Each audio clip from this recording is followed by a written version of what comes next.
So ಇದು ನೋಡ್ತಾ ಇರೋದು ನಮ್ಮದೇ ಜಮೀನಿದು. ಸೊ 4 ಎಕರೆ ಅಡಿಕೆ ತೋಟ ಇದೆ. ಹೇಗೆ ಸುಟ್ಟಿದೆ ಅಂತ ನೀವು ನಿಧಾನವಾಗಿ ಗಮನಿಸುತ್ತಾ ಹೋದರೆ ಎಷ್ಟು ಸುಟ್ಟಿದೆ ಅಂತ. ಸೊ ಇಲ್ಲಿ ನಮಗೆ ಎಷ್ಟು ನೀರು ಇದ್ದರೂ ಕೂಡ ಕಡಿಮೆನೇ, ಬಟ್ ಇಲ್ಲಿ ಯಾವುದೇ ರೀತಿ ನೀರು ಇಲ್ಲ.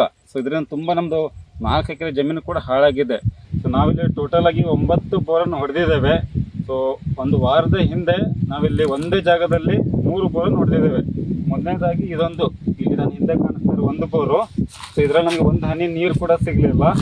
ಹಾಗೆ ಈ ಪಕ್ಕ ಜಾಗದಲ್ಲೇ ಇಲ್ಲೊಂದು ಬೋರ್ ಹೊಡೆದಿದೆ, ತೋರಿಸ್ತದೆ ನೋಡಿ. ಇದೊಂದು ಬೋರು, ಇದು 2ನೇ ಬೋರು.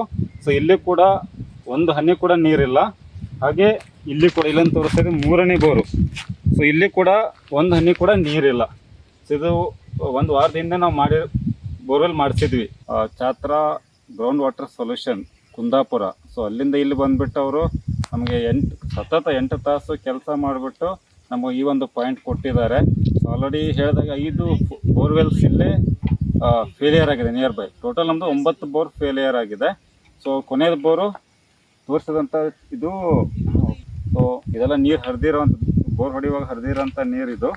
ಸೊ ಇಲ್ಲಿ ನೋಡಿದರೆ ಇದೇ ಪಾಯಿಂಟು ತೋರಿಸ್ತಾ ಇದೆ ನಿಮಗೆ. ಇದೆಲ್ಲ ನೋಡ್ಬೋದು, ಹೀಗೆ ಇರೋದಂಥ ಬೋರು. ಕೊನೆಯದಾಗಿ ನಿಮಗೆಲ್ಲ ಹೇಳೋದೇನೆಂದರೆ, ದಯವಿಟ್ಟು ನೀವು ಏನಂತಾರೆ ವೈಜ್ಞಾನಿಕ ಮೆಥಡನ್ನು ಯೂಸ್ ಮಾಡಬೇಕು. ಸೊ ಆಲ್ರೆಡಿ ನಮ್ಮ ನಟರಾಜ್ ಸರು US ಟೆಕ್ನಾಲಜಿ ಮತ್ತು ಜರ್ಮನ್ ಟೆಕ್ನಾಲಜಿ ಅದ್ರ ಜೊತೆನೇ ಟ್ರೆಡಿಷ್ನಲ್ ವೇಸಲ್ಲಿ ಕೂಡ ಅವರು ಚೆಕ್ ಮಾಡಿದ್ದಾರೆ.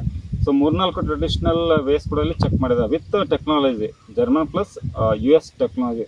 ಸೊ ದಯವಿಟ್ಟು ಎಲ್ಲರೂ ಇದನ್ನೇ ಯೂಸ್ ಮಾಡಿ, ನಿಮಗೆ ತುಂಬ ಹೆಲ್ಪ್ ಆಗುತ್ತೆ. ಟ್ರೆಡಿಷ್ನಲ್ ಅದು ಇದೆ, ಬಟ್ ತುಂಬ ಫೇಲಿಯರ್ಸ್ ತುಂಬ ಇದೆ. ನಾವು ಎಷ್ಟೋ ಲಕ್ಷಗಟ್ಟಲೆ ಕಳ್ಕೊಂಡಿದ್ದೇವೆ. ಸೊ ವೈಜ್ಞಾನಿಕ ಟೆಕ್ನಾಲಜಿ ಯೂಸ್ ಮಾಡಿದ ಮೇಲೆ ನಮಗೆ ಈ ಒಂದು ಪಾಯಿಂಟ್ ಬಂದಿದೆ. ಸೊ ಎಲ್ಲರೂ ರಿಕ್ವೆಸ್ಟ್ ಮಾಡೋದಿಷ್ಟೇ, ಸೊ ವೈಜ್ಞಾನಿಕ ಟೆಕ್ನಾಲಜಿ ಏನು ಬಂದಿದೆ ಅದನ್ನು ಯೂಸ್ ಮಾಡ್ಕೊಳ್ಳಿ, ಅದರಿಂದ ಉಪಯೋಗ ಪಡ್ಕೊಳ್ಳಿ.